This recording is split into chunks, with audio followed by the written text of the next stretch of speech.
Bonjour à toutes et à tous et bienvenue dans cette nouvelle vidéo. Alors je suis désolé déjà d'avance car j'ai chopé le vilain coup de froid de décembre, j'espère que ça va pas trop se ressentir dans la vidéo. Nous sommes désormais à une année d'Avengers Doomsday, prévu le 16 décembre 2026. Et pour l'occasion, et entre autres via la sortie d'Avatar 3 au cinéma, Marvel commence pleinement sa communication autour de Doomsday avec la sortie de 4 teasers pour annoncer le film le plus attendu de toute la saga. Si vous n'êtes pas au courant, Disney et Marvel Studios tentent quelque chose d'assez singulier pour ce mois de décembre. Afin d'accompagner la sortie d'Avatar et pousser les gens à aller au cinéma, un teaser unique en lien avec Doomsday va sortir chaque semaine sur grand écran avant le début du film Avatar. Pour être plus précis, cette première semaine, celle du 17 au 24 à peu près, nous avons eu un premier teaser, celui en lien avec Steve Rogers justement. Je vais éviter de spoil pour celles et ceux qui ne le savent pas ou qui voudraient garder un peu de surprise, mais du coup du 24 au 31 décembre, il y aura un second teaser proposé au cinéma qui sera en lien avec un autre héros. Du 31 au 7 janvier, encore un autre teaser centré sur un autre personnage, et normalement du 7 au 14 au cinéma toujours, un ultime teaser qui cette fois-ci devrait être plus général. C'est une démarche qui sur le papier est je trouve très intéressante, car cela permet de faire gentiment monter la sauce, car même si on parle d'Avengers Doomsday, il y a encore pas mal de temps avant la sortie du film, donc proposer des courts teasers montrant quelques images et quelques indices, c'est amplement suffisant à ce stade. Néanmoins, bon, on l'a vu sur le côté pratique, même si la démarche est intéressante, proposer un teaser uniquement au cinéma pousse très largement les fans à faire des fuites. Et comme on pouvait s'y attendre, le teaser a fuité sur internet, Twitter s'en est emparé 24 heures avant la sortie du film, si ce n'est encore un petit peu avant. Bref, concentrons-nous dès à présent sur le contenu de ce tout premier petit teaser, et je vous fais d'ores et déjà la promesse, on fera une vidéo pour chacun des 4 petits teasers présentés. J'ai vraiment envie d'accompagner les fans et les nouveaux fans pour l'arrivée de Doomsday, et surtout rendre accessible cette saga du multivers qui, par moments, est parti dans plusieurs directions. J'ai vraiment envie de rendre ça accessible et que tout le monde puisse profiter pleinement de ce film Avengers Doomsday. Et vous allez le voir, rien qu'avec ce petit teaser centré sur Steve Rogers, il y a déjà pas mal de choses à dire pour tout comprendre. Bien sûr, comme à chaque fois, cette analyse est personnelle, ce sont mes interprétations, donc l'espace commentaire est là pour ça. Si vous voulez compléter mes pensées, ajouter au débat, c'est avec grand plaisir. Bien, pour des raisons évidentes et éviter de me prendre une balle de sniper par Kevin Feige, je ne vais pas être en mesure de vous montrer ce qui a été dévoilé. Et ce sera logiquement pareil pour les futurs teasers tant qu'ils ne seront pas en ligne. Mais je vais essayer de décrire au mieux et utiliser des images de substitution si possible. Le premier teaser officiel d'Avengers Doomsday s'ouvre avec le thème iconique des Avengers sur un léger piano accompagné d'une petite réverb. Nous y voyons un homme, à travers plusieurs plans, sur un 2 roues dans une petite ville avant de se garer, puis déposer son casque et rejoindre une maison. Cette maison n'est pas anodine.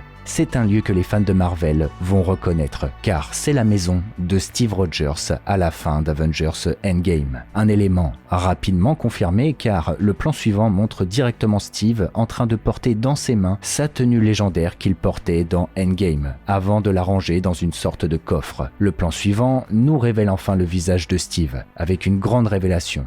L'ex-Captain America est aujourd'hui père d'un petit bébé qu'il tient dans ses bras. Le teaser se stoppe avec la mention Steve Rogers reviendra dans Avengers Doomsday et un logo Avengers présentant un compte à rebours jusqu'à la sortie officielle du film en décembre 2026. Bien, qu'est-ce que tout cela veut dire ? Bon, premièrement, le retour de Chris Evans en tant que Steve Rogers, cela fait un moment que c'était taquiné par les rumeurs et d'autres déclarations. Ce qu'on ne savait pas, en revanche, c'était sous quelle forme, car certains parlaient d'un retour de Chris Evans complètement différent, provenant entre autres d'un tout nouvel univers, vu que nous sommes dans la saga du multivers précisément. Il y avait donc l'idée à un moment donné d'un Dark Captain America, pourquoi pas, une sorte de Captain Hydra même, mais on se rapproche plus de quelque chose finalement que je vous avais partagé dans la vidéo où nous parlions des leaks potentiels. C'est qu'on nous avait confirmé que Steve Rogers reviendrait en tant que nomade. Et par conséquent, cela collait parfaitement avec l'idée d'un retour du Steve Rogers d'Avengers Endgame. Parce que l'identité nomade, c'est quand Steve Rogers, en tant que Captain, n'est plus du tout relié au gouvernement. ce qui s'est passé dans le MCU à partir de Civil War, jusqu'à sa retraite dans Endgame. Steve Rogers n'était plus Captain agissant pour le gouvernement, mais Captain version nomade, agissant pour lui et ses propres convictions. Mais à partir de là, posons du contexte pour que tout le monde comprenne bien de quoi on parle et cela va nous permettre de bien comprendre justement ce petit teaser. Avengers Endgame possédait un contexte particulier, car les héros avaient perdu contre Thanos, qui avait réussi à éliminer 50% de la population et ce dans tout l'univers grâce aux pierres d'infinité. Bien entendu, les Avengers n'ont pas voulu en rester là et ont souhaité récupérer les pierres à Thanos, désormais cachées et en pleine retraite, pour ramener celles et ceux qui l'avaient fait disparaître. Sauf que coup de théâtre, le Titan avait imaginé cette possibilité et par conséquent, pour maintenir à jamais son œuvre définitive, après avoir fait disparaître la moitié de l'existence, il a une nouvelle fois utilisé les pierres, mais cette fois-ci pour les détruire. La défaite est totale. Les Avengers ont échoué et n'ont aujourd'hui aucun moyen de ramener les disparus. 5 longues années vont passer et une lueur d'espoir va apparaître grâce au retour d'Ant-Man du champ quantique, une mystérieuse dimension où le temps s'écoule différemment. Si les pierres n'existent plus dans le présent, est-il possible, grâce au champ quantique, de les récupérer dans le passé pour sauver tout le monde ?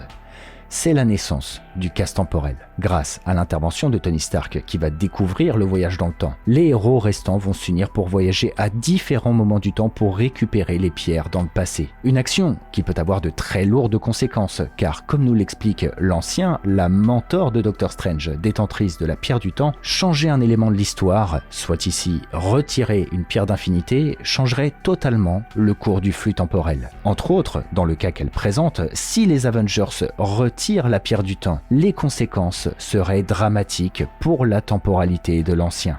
Car même si ce serait bénéfique pour les Avengers du présent, dans le but de ramener tout le monde, dans le passé, là où réside l'ancien, la pierre du temps est un artefact destiné à sauver le monde à l'avenir. Plus précisément, quand Doctor Strange l'utilisera contre Dormammu qui convoite la Terre. Beaucoup de gens souffriraient et mourraient même, et plus que ça, étant donné que l'histoire a changé, le flux temporel se diviserait pour donner vie à une nouvelle branche.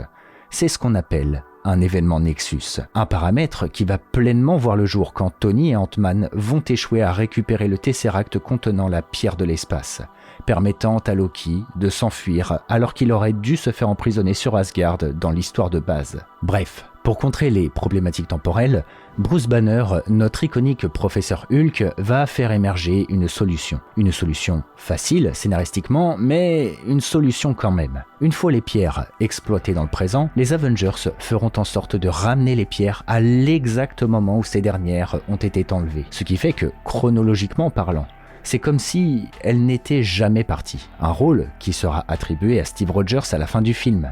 Rapporte les pierres quand on les a prises, ou tu ouvriras d'affreuses réalités alternatives, comme le mentionnait Bruce. Steve, les pierres en main, dans un ultime voyage, va donc ramener ces dernières aux différents moments du temps où elles ont été enlevées. Une quête qui semble être arrivée à son terme, puisque sous les conseils de Tony, après la mission effectuée, l'ultime scène d'Endgame nous montre que Steve est resté dans le passé pour retrouver son amour de toujours, Peggy Carter. Juste après que cette dernière ait perdu son véritable Steve d'origine, qui, de base, finissait prisonnier de la glace après son affrontement en 1945 contre Crâne Rouge, et ce, jusqu'en 2012. Maintenant, si nous reprenons le trailer, Marvel nous montre donc la vie de Steve aux côtés de Peggy dans le passé après les événements d'Endgame. Ce dernier mène sa petite vie tranquille, une vie désormais de famille, puisque Rogers avec Peggy ont même donné naissance à un enfant. Steve a suivi les conseils de Tony et c'est le plus bel hommage qu'il pouvait lui faire. Lui, qui s'est sacrifié toute son existence pour celle des autres, s'est enfin accordé une fin heureuse et un repos bien mérité. Mais vous l'aurez compris, cette fin heureuse semble être de courte durée, puisque si Steve Rogers fait son grand retour dans Avengers Doomsday, comme annoncé dans ce teaser officiel, eh bien c'est qu'il va jouer un grand rôle et prendre part au conflit. Sauf que si nous essayons de raisonner logiquement, la première chose que nous devons souligner, c'est que Steve n'a au premier abord aucune raison de retourner sur le front. Ce dernier a fait le choix définitif de s'établir dans le passé, pour mener une existence calme et tranquille. Et plus que ça, Pour marquer son attachement à cette nouvelle vie et cette époque, Marvel lui a même accordé un enfant. Steve possède désormais un rôle de père, et c'est quelque chose d'assez profond et de symbolique, puisque nous pouvons y voir un parallèle fort avec la vie de Tony dans Endgame, qui l'a totalement influencé. Saisir une seconde chance pour sauver tout le monde, très bien, mais garder et protéger ce qu'il a à tout prix, et je dirais même quel qu'en soit le prix. Ce que cela veut dire, c'est que ce n'est pas Steve Rogers qui va aller au combat, c'est le combat qui va venir à lui. Comme montré assez grossièrement, son costume d'Endgame est toujours là. Il repose dans un coffre au cas où. Pour moi, deux possibilités s'offrent donc à nous. Premièrement, certaines rumeurs suggéraient que Dr Doom lui-même pourrait venir à la porte de Rogers dans le passé. Une action qui n'est pas du tout dénouée de sens, puisque comme on l'a développé dans cette vidéo liée à Kang, que je vous invite vraiment et sincèrement à aller regarder si vous voulez tout comprendre, puisque cette dernière complète à fond ce que nous propose là ce petit teaser, eh bien le voyage dans le temps proposé dans Endgame incarne un véritable pivot scénaristique pour toute la saga du multivers. Un grand nombre des problématiques prennent vie à ce moment.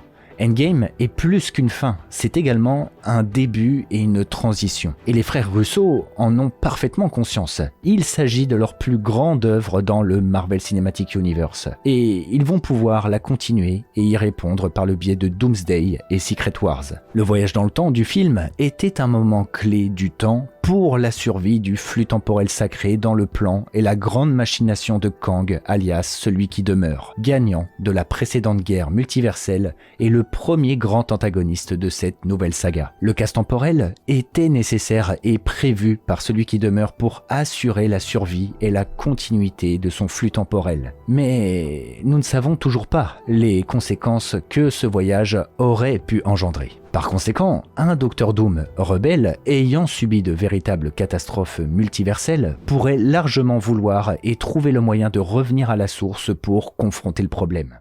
Cependant, deuxième possibilité, la raison du retour de Steve Rogers pourrait être à cause de quelque chose de plus naturel, entre guillemets, une sorte de catastrophe. Je parle bien entendu des incursions.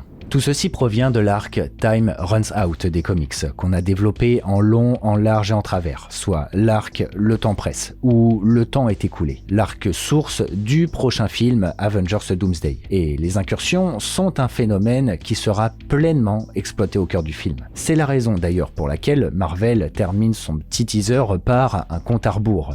Car une fois qu'une incursion se déclare, les deux univers impliqués ont près de 8 heures sur papier, certainement plus du coup dans le film, pour trouver une solution avant que les mondes entrent en collision et s'autodétruisent. C'est un véritable effet domino, une destruction en cascade, puisque les univers vont s'autodétruire un par un jusqu'à ce qu'il ne reste plus rien. Mais nous avons besoin d'aller plus loin, car j'ai vraiment envie de vous partager ma pensée claire par rapport à Steve dans Avengers Doomsday.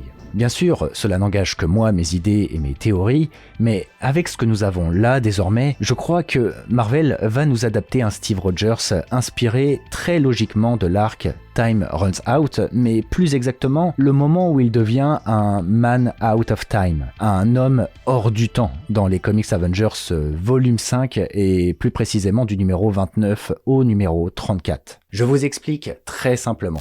Dans Time Runs Out, juste avant Secret Wars, les Illuminati, les héros très secrets agissant dans l'ombre, dont Steve fait partie, font la découverte inédite du phénomène d'incursion. Une terre d'un autre univers se rapproche très dangereusement de la leur et menace de s'écraser sur eux. Pour sauver la situation, les Illuminati vont donc réunir les 6 pierres d'infinité et Steve, en possession du gant, va de toutes ses forces essayer de repousser la planète opposée. Sauf que le plan va échouer. Et pire que ça, les gemmes vont toutes se détruire à l'exception de celle du temps qui va simplement disparaître. C'est à ce moment que la tragédie et la profondeur incroyable du récit Time Runs Out se déclarent. Malgré la gravité de la situation, car on parle d'un univers qui menace de s'écraser sur le nôtre, Steve maintient une position morale ferme.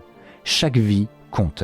Les Illuminati ne détruiront pas une autre Terre. Ils doivent trouver une autre solution. Sauf que tous ses camarades, face à l'urgence, ont déjà pivoté dans l'aspect survie. À l'initiative de Tony Stark, prêt à détruire les terres qui menacent de s'écraser, le reste des Illuminati vont neutraliser Captain America et lui effacer ses souvenirs pour éviter qu'il ne soit un frein à la survie de l'univers 616. C'est ici le moment clé de l'histoire de Steve dans cet arc. Avec les souvenirs effacés, Steve n'est donc plus une menace et comme convenu, les Illuminati vont faire l'impensable pour sauver leur monde. Détruire les terres qui menacent de rentrer en collision avec la leur. Sauf qu'au bout d'un moment, Rogers va finir par retrouver ses souvenirs. Et évidemment, cela va éclater entre lui et Stark, car Steve le vit comme une véritable trahison, sans même parler des lourdes pertes. Sauf qu'une subtilité va émerger dans le conflit.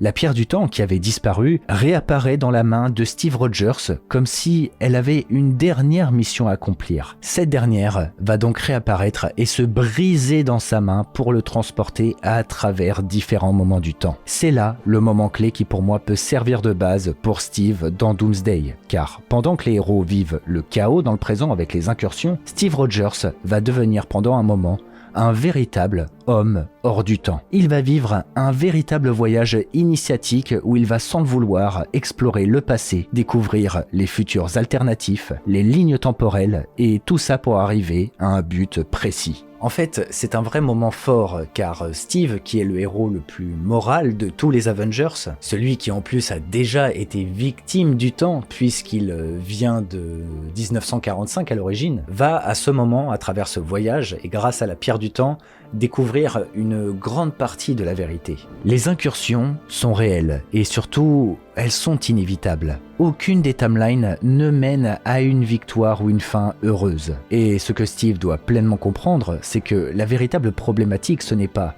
comment sauver l'univers, mais que sauve-t-on après l'anéantissement total ? Car elle est là la réalité. Le multivers se meurt. Quelque chose a déclenché les incursions. Steve, dans les comics, pense même que c'est lui, à un moment donné, la cause de tout ça. Mais ce n'est pas le cas. Et tout ceci mène vers la fin, inévitable. Le moment où les univers se détruisent et l'émergence de Secret Wars avec Doom et Battleworld. Je pense que ce moment est très important car cela colle vraiment avec ce que peut nous prévoir Avengers Doomsday. Steve Rogers n'est plus Captain America, il est aujourd'hui seul, dans sa temporalité. S'il fait son retour, c'est en tant que héros unique, un Steve Rogers nomade comme on en parlait, un ex-captain qui agit en son nom, pour ses propres idéaux et pour l'univers. En plus de ça, dans cette ambiance de multivers, Steve représente aujourd'hui la partie du récit liée à la temporalité et au voyage dans le temps. Contrairement aux 4 Fantastiques, ou les X-Men par exemple, Steve n'est pas dans un autre univers, normalement, mais dans le passé. De la même manière du coup que dans Infinity War, pour l'exemple, on avait des héros pour représenter la Terre, avec Iron Man, Doctor Strange, Captain America, etc. Et les gardiens accompagnés de Thor incarnaient quant à eux le récit qui se déroulait dans l'espace, si vous voyez ce que je veux dire. Par conséquent, là, on se retrouve vraiment avec un man out of time, Steve Rogers. De quoi répondre enfin à ce que tous les fans du MCU ont toujours voulu savoir, soit comment s'est déroulée la mission du retour des Pierres d'Infinité. Et cela concorde en plus avec la ressortie d'Avengers Endgame au cinéma 2 mois avant Doomsday. Marvel veut nous rappeler le passé et le moment de transition avant la conclusion. Là, j'ai peut-être tort, mais je vois vraiment une adaptation de cet arc pour comprendre des yeux de Steve Rogers ce qu'il se passe avec les incursions à travers le temps. Un moyen pour le spectateur, dans une certaine symbolique, de comprendre ce qu'il se passe avec un héros qui n'a aucun lien avec le multivers à l'origine, comme pour reséduire les fans qui ont lâché prise après Endgame. Et d'ailleurs, pour finir, j'aimerais terminer sur une interrogation très importante. Est-ce que le vieux Steve d'Avengers Endgame a vécu les événements d'Avengers Doomsday? C'est une question que je vois partout. Eh bien, si l'on suit les règles, la logique et le lore de ce que les films et séries de la saga du multivers ont installé depuis ses débuts, Eh bien, normalement, non. Ce dernier n'a pas vécu les événements d'Avengers Doomsday. Pour rester simple et clair, je vous rappelle l'une des phrases les plus importantes d'Avengers Endgame. Changer le passé ne change pas le futur. Ce qui est fait est définitivement fait. Et c'est important de garder ça en tête, car jusqu'à il y a peu, le multivers était bridé. Sous la direction de celui qui demeure, le TVA opérait pour neutraliser la naissance de nouvelles branches de réalité. Car si tu vas dans le passé changer un élément de l'histoire, eh bien cela ne va pas changer le futur. Cela va simplement donner vie à une autre branche divergente où l'histoire là a changé. Sauf qu'avec l'intervention de Loki qui a ramené le libre arbitre et qui souhaitait laisser libre cours au multivers, le TVA a donc arrêté de supprimer les nouvelles branches. Le multivers peut désormais se déployer et diverger à volonté, quels que soient les risques que cela peut générer. Le fait est que si nous revenons sur le cas de Steve, dont le voyage était prévu par celui qui demeure dans sa timeline sacrée, eh bien Steve est revenu dans le passé, a mené sa vie avec Peggy jusqu'au moment où il est devenu vieux et a transmis le bouclier à Sam, tout simplement. Maintenant, si admettons, un Dr Doom énervé vient voyager dans le passé et sonner à la porte de Steve Rogers, eh bien ce moment va faire diverger la timeline et créer une seconde et nouvelle branche. Le Steve Rogers vieux existera toujours dans sa timeline bien sûr, ce qui est fait, mais l'arrivée d'un nouveau facteur, le facteur Doom en l'occurrence, va juste diviser ce flux vers un nouveau, où Steve fait la rencontre de Doom. C'est exactement le même principe qu'avec Loki, qui aurait dû être prisonnier d'Asgard parce que l'histoire de base se déroulait ainsi, sauf qu'il s'est échappé avec le Tesseract à cause de Tony et Ant-Man, et cela a donné vie à un événement Nexus qui a déclenché l'arrivée du coup d'une nouvelle branche, qui bien entendu a été détruite par le TVA dans la série Loki. Est-ce que vous me suivez ? Dans tous les cas, l'espace commentaire est là pour qu'on échange ensemble. Si vous avez des questions, des interrogations, c'est avec grand plaisir. Si vous voulez débattre, aller un petit peu plus loin, pareil, c'est toujours un grand plaisir de vous lire et de vous répondre. Je sais que certains doivent voir un véritable aveu d'échec avec le retour de Steve et il y a une part de vrai là-dedans, on ne peut pas le nier. Mais moi, je vous avoue que le retour de Steve, pourquoi pas ? Ma plus grande crainte, ce serait plutôt qu'il ait une trop grande place dans le film. En fait, je dis ça dans le sens où mon plus grand souhait, ce serait d'avoir un véritable Dr Doom contre les nouveaux héros de la saga du multivers, et en particulier Reed Richards des 4 Fantastiques. Ce sont les deux rivaux iconiques. Ce que j'ai peur en fait avec le retour de Steve, c'est que s'il est un personnage principal, les frères Russo pourraient jouer sur l'aspect de la dualité morale entre Steve et Tony, comme c'était le cas dans Civil War, et du coup de la même manière que dans Time Runs Out. Un Steve qui voudrait protéger et sauver tout le monde, et un Tony du coup qui lui veut détruire et tuer les autres mondes pour sauver son propre monde, ce qui est entendable aussi. Sauf que bien évidemment cette dualité de morale, ce ne serait pas du coup entre Steve et Tony, mais entre Steve et Dr Doom, qui étrangement a le même visage que Iron Man et qui est joué par Robert Downey Jr. Donc voilà, ce serait plutôt ça ma crainte personnelle. Surtout que Steve est un petit peu aujourd'hui l'héritage vivant de Tony par rapport à Endgame. Donc voilà. Sur ce, n'hésitez pas à laisser le petit pouce bleu du soutien, à vous abonner à la chaîne pour ne pas louper les prochaines vidéos sur les prochains teasers. Promis, je vous promets que ça ira mieux, ma voix et le coup de froid. Je vous remercie en attendant de m'avoir écouté jusqu'au bout. Les amis, c'était Argorok. Allez, je vous dis ciao tout le monde.